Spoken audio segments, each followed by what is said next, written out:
So, hello. This video doesn't have a soundtrack because, first of all, it's supposed to be about the process of drawing, and secondly, the copyright people are keeping a close eye on this site. So, if you are looking for music, you can listen to your own MP3s or whatever you have there, or maybe I'll just keep on babbling and you can listen to me talking. How interesting is that?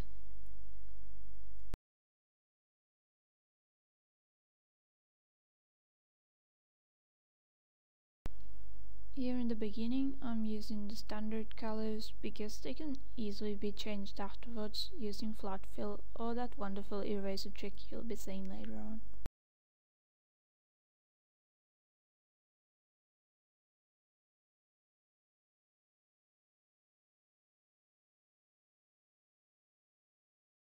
And here it comes. Using the right mouse button instead of the regular left one, you can replace your foreground color with the current background color. I've personally found this very useful.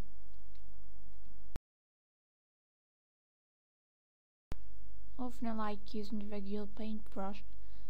This looks a bit messy since these shapes would require sharp tips.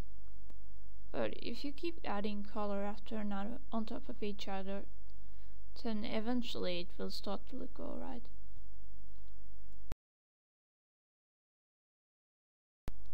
And here comes the eraser again.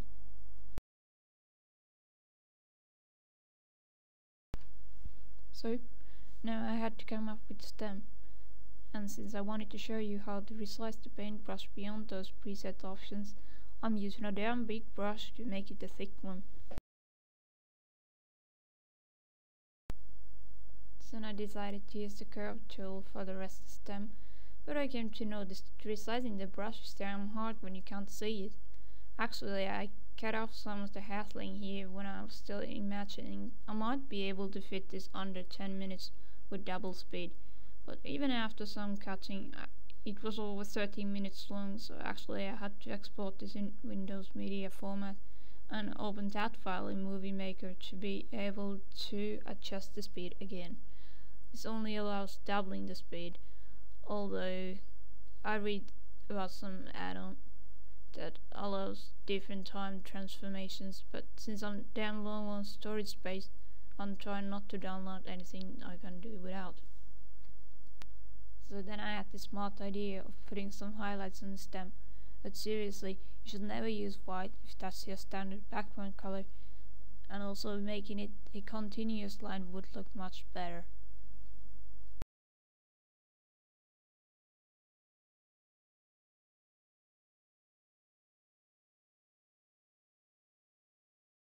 Also, I figured that the top of the flower is too crooked and not centered properly, so I had to move and skew it.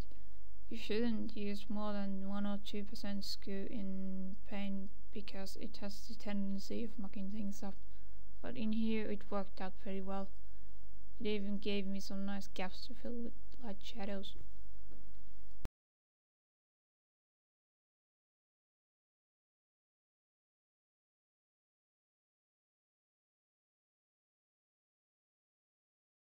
And now to add some leaves. This shows the importance of sketching before putting down the actual lines, since the first leaf I drew went too far from the stem, so I had to erase it and make a new one.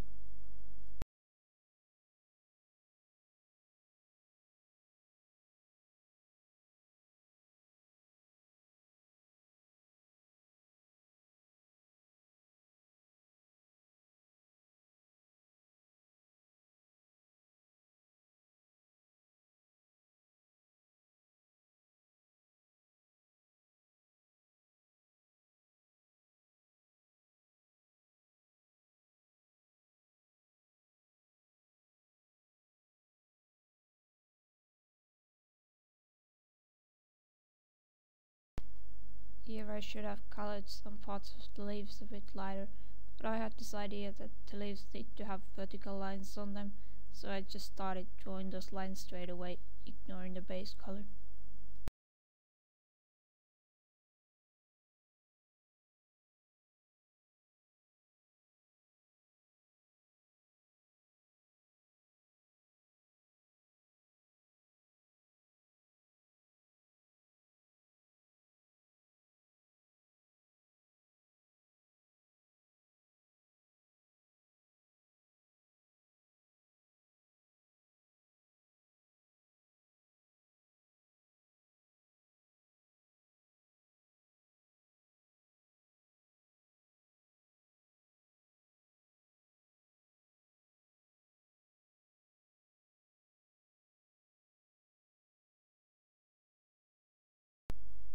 Here I'm using white for highlights, and that's a total waste since it will go missing later on.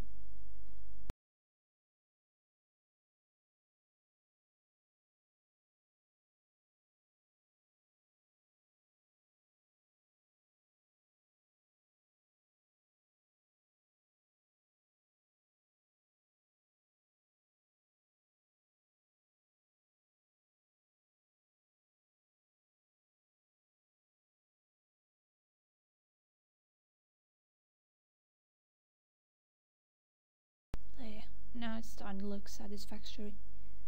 Here I accidentally made a colored rectangle when moving the text, and that gave me an idea of using colored rectangles for the background.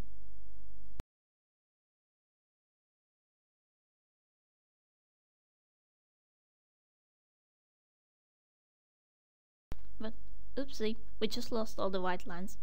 I say it again, never use the background color inside shapes unless it's meant to be transparent.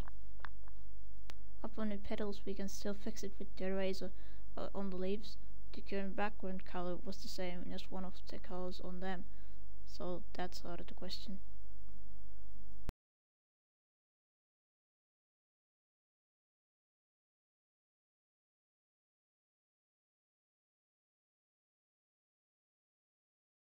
Some last second fixes and we're done. So, goodbye and thanks for watching.